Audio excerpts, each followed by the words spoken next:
সমস্ত সাধুগুরু বৈষ্ণব এবং গীতাপ্রেমী ভক্তদের চরণে প্রণতি জানিয়ে তাদের চরণধূলির আশীর্বাদ নিয়ে শুরু করছি আজকের গীতাপাঠ। ওম অশ্ব শ্রীমদ্ভগবদ্গীতা মালা মন্ত্রস্য শ্রী ভগবান বেদব্যাস ঋষির নুষ্টুপ ছন্দ শ্রীকৃষ্ণ পরমাত্মা দেবতা অসচ্চানম্বশতম প্রজ্ঞাবাদাঞ্চ ভাষাসে সর্বধর্মান পরিত্যাজ্য মামেকম শরণং ব্রজ অহং তাং সর্বপাপেভ্য মোক্ষয়িষ্যামি মা শুচ। ওম তৎসৎ ওম তৎসৎ ওম তৎসৎ। ওম নমো ভগবতে বাসুদেবায়। হরে কৃষ্ণ। একাদশ অধ্যায় বিশ্বরূপ দর্শন যোগ। শ্লোক ৪৪। তস্মাৎ প্রণম্য প্রণিধায় কায়ম প্রসাদয়ে তামহম ঈশম ইড্ডম পিতেব পুত্রস্য সখেব সক্ষু প্রিয় প্রিয়া আরহসি দেব সরুম। গীতার গান। দণ্ডবত নমস্কার করি আমি বারবার, হে ঈশ হে পূজ্য জগতে সবার। কৃপা তব ভিক্ষা চাই অন্যথা সে গতি নাই, পিতা পুত্রে যথা ব্যবহার। অথবা সখার সাথে প্রিয় আর সে প্রিয়াতে, দোষ ক্ষমা হয় সে সর্বদা। অনুবাদ। তুমি সমস্ত জীবের পরম পূজ্য পরমেশ্বর ভগবান, তাই আমি তোমাকে দণ্ডবত প্রণাম করে তোমার কৃপা ভিক্ষা করছি। হে দেব, পিতা যেমন পুত্রের, সখা যেমন সখার, প্রেমিক যেমন প্রিয়ার অপরাধ ক্ষমা করেন, তুমিও সেভাবেই আমার অপরাধ ক্ষমা করতে সমর্থ। তাৎপর্য। শ্রীকৃষ্ণের ভক্ত শ্রীকৃষ্ণের সঙ্গে নানা রকম সম্বন্ধের দ্বারা সম্পর্কিত। কেউ শ্রীকৃষ্ণকে তার পুত্র বলে মনে করেন, কেউ তাকে তার পতি বলে মনে করেন, কেউ আবার তাকে সখা অথবা প্রভু বলে মনে করেন। শ্রীকৃষ্ণ ও অর্জুন বন্ধুত্বের দ্বারা সম্পর্কিত।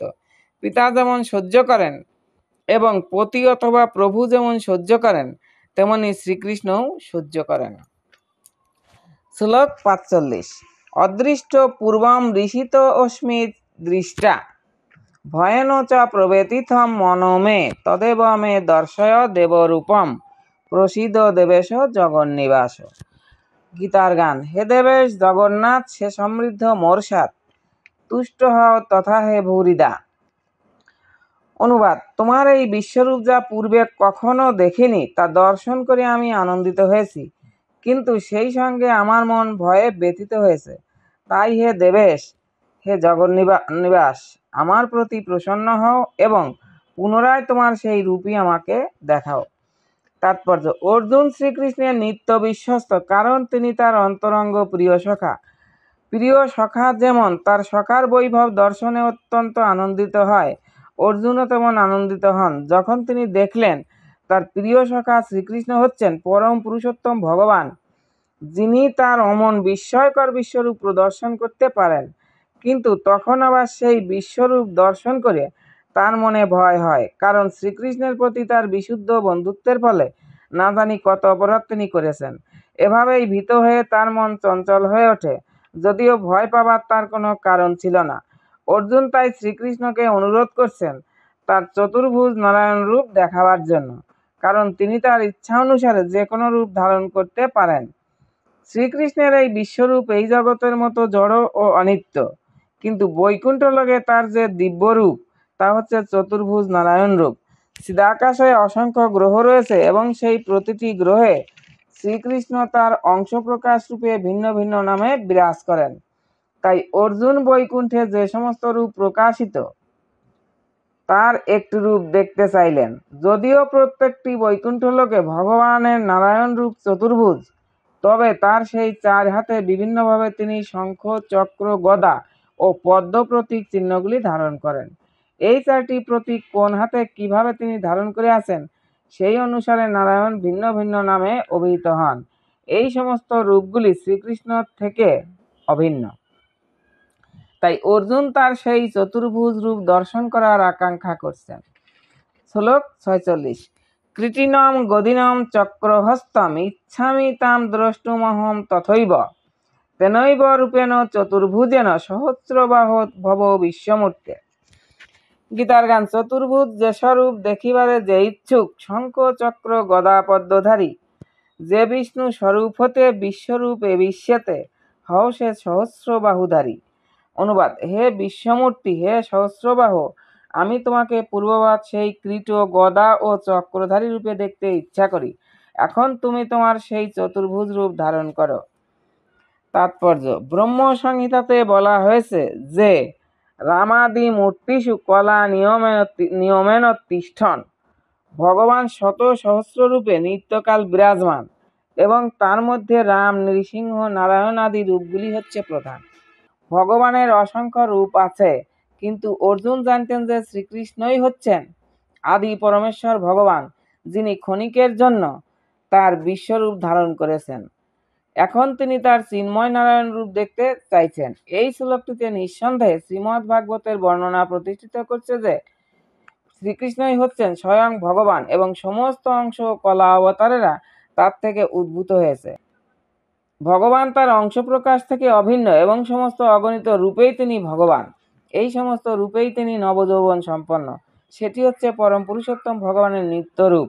শ্রীকৃষ্ণকে যিনি জানেন, তিনি তৎক্ষণাৎ এই জড়জগতের সমস্ত কলুষ থেকে মুক্ত হন।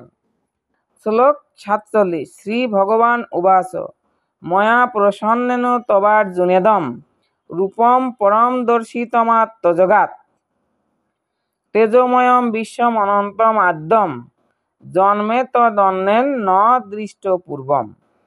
গীতার গান। শ্রী ভগবান কহিলেন, তোমার প্রসন্ন লাগি হে অর্জুন, আমি যোগী, এই জড় বিশ্বরূপ দেখো। আমার যোগ প্রভাবে তাহা সেই সসম্ভবে, অসম্ভব নাহি যার লেখো। সেই তেজময় বপু না দেখিল কেহ প্রভু, তোমার সেই প্রথম দর্শন। অনুবাদ: শ্রী ভগবান বললেন, হে অর্জুন, আমি প্রসন্ন হয়ে তোমাকে আমার অন্তরঙ্গা শক্তির দ্বারা জড়জগতের অন্তর্গত এই শ্রেষ্ঠ রূপ দেখালাম। তুমি ছাড়া পূর্বে আর কেউই এই অনন্ত আদি ও তেজময় রূপ দেখেনি। তাৎপর্য: অর্জুন ভগবানের বিশ্বরূপ দর্শন করতে চেয়েছিলেন, তাই ভগবান শ্রীকৃষ্ণ তার ভক্ত অর্জুনের প্রতি কৃপা পরবশ হয়ে তাকে তার জ্যোতির্ময় ও ঐশ্বর্যময় বিশ্বরূপ দেখিয়েছিলেন। তার এই রূপ ছিল সহস্র সূর্যের মতো উজ্জ্বল এবং তার অসংখ্য মুখমণ্ডল ক্ষিপ্র গতিতে পরিবর্তিত হচ্ছিল। শ্রীকৃষ্ণ তার প্রিয় সখা অর্জুনের মনোবাঞ্ছা পূর্ণ করবার জন্যই তাকে তার এই রূপ দেখিয়েছিলেন। শ্রীকৃষ্ণ তার অন্তরঙ্গা চিৎ শক্তির প্রভাবে এই রূপ প্রকাশ করেছিলেন, যা মানুষের বুদ্ধির অগম্য। অর্জুনের আগে কেউই ভগবানের এই বিশ্বরূপ দর্শন করেননি, কিন্তু অর্জুনকে দেখানোর ফলে অন্তরিক্ষে, স্বর্গলোক ও অন্যান্য গ্রহলোকের ভক্তেরা তার এই রূপ দর্শন করতে সক্ষম হয়েছিলেন। এর আগে কখনোই তারা এই রূপ দেখেননি, কিন্তু অর্জুনের জন্যই তারা এই রূপ দেখতে সক্ষম হয়েছিলেন। পক্ষান্তরে বলা যায়, ভগবান শ্রীকৃষ্ণ কৃপা করে অর্জুনকে তার যে বিশ্বরূপ দেখিয়েছিলেন, পরম্পরা ধারায় অধিষ্ঠিত অন্যান্য গ্রহলোকের ভক্তেরাও তার সেই রূপ দর্শন করার সুযোগ পেয়েছিলেন। কেউ কেউ বলে থাকেন যে শ্রীকৃষ্ণ যখন শান্তির প্রস্তাব নিয়ে দুর্যোধনের কাছে গিয়েছিলেন, তখন তিনি তাকে এই রূপ দেখিয়েছিলেন। দুর্ভাগ্যবশত দুর্যোধন সেই শান্তির প্রস্তাব গ্রহণ করেননি, কিন্তু সেই সময় শ্রীকৃষ্ণ কতকটা তার বিশ্বরূপ প্রকাশ করেছিলেন, কিন্তু তার সেই রূপ অর্জুনকে যে রূপ দেখিয়েছিলেন তার থেকে ভিন্ন। এখানে স্পষ্টভাবে বলা হয়েছে যে এই রূপ এর আগে কখনো কেউ দেখেনি।